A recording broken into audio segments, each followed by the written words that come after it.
Hey again, glad that you're continuing to come here and look for places that you can connect with the God who loves us and calls us together.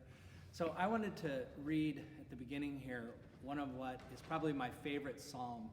I remember years ago when I was facing a possible change, I went to this psalm, and I remember at my old church sitting in the sanctuary all by myself and reading this psalm over and over again.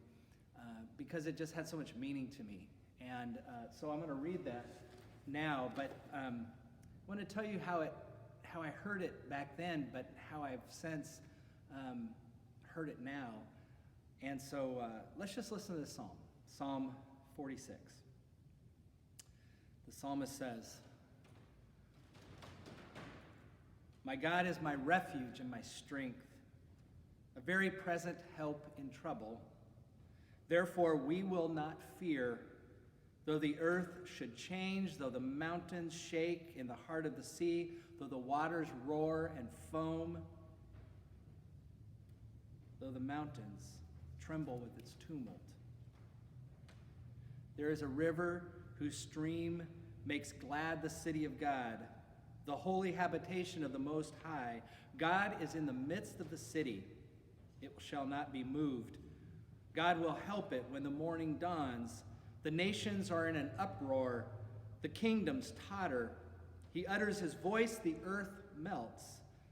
The Lord of hosts is with us. The God of Jacob is our refuge. Come, behold the works of the Lord. See what desolations he has brought on the earth. He makes wars cease to the ends of the earth. He breaks the bow and shatters the spear. He burns the shield with fire. Be still and know that I am God. I am exalted among the nations. I am exalted in the earth. The Lord of hosts is with us. The God of Jacob is our refuge." So yeah, that psalm, that part there, be still and know that I am God, that is often what resonated with me.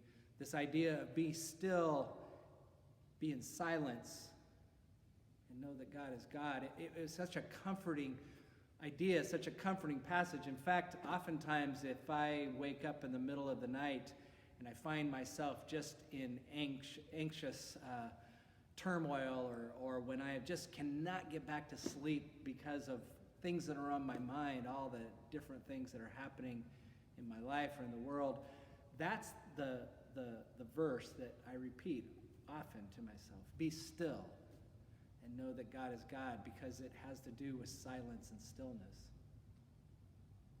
Be still and know that I am God is also a message of trust, because to be still and trust that God is God, that is often what we need to do when we are facing struggles. But not that long ago, I read an article where a guy was talking about this passage, and one of the things that he said in what he was writing was, there's a sense there where God doesn't want us just to be quiet, to be still and be peaceful. He said there really is a sense there where the psalmist is telling the nations to knock it off. He really saw this as perhaps a call to cease fire. If you listen to that psalm again, you're going to hear that the nations are in an uproar. There is things that are going on around us, and fighting and bickering that's going on, and all kinds of things that tear us apart. And in the midst of all that yelling and screaming, God just says, stop. Cease fire. Step back and know who's really in charge. I think both of those messages are messages that I know that I need to hear. The times when I'm stressed out and worried and concerned, and I find that anxiety building up inside of me, there's a personal part of me that just needs to be still and know that God is in charge.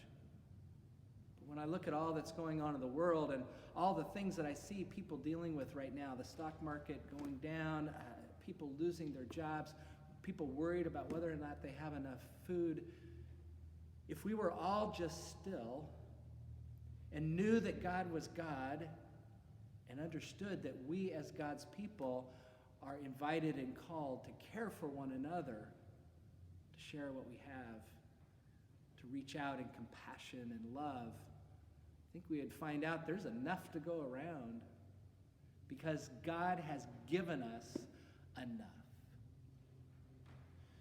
So perhaps during this time of separation, we need to also practice stillness.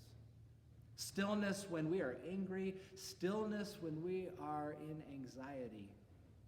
Stillness that allows us to recognize that God is God. And that the God of Jacob, the God of fill in your name in this blank, that God, your God, is with you. So find peace, find stillness until we are able to gather in this empty place again and fill it with shouts of praise and joy.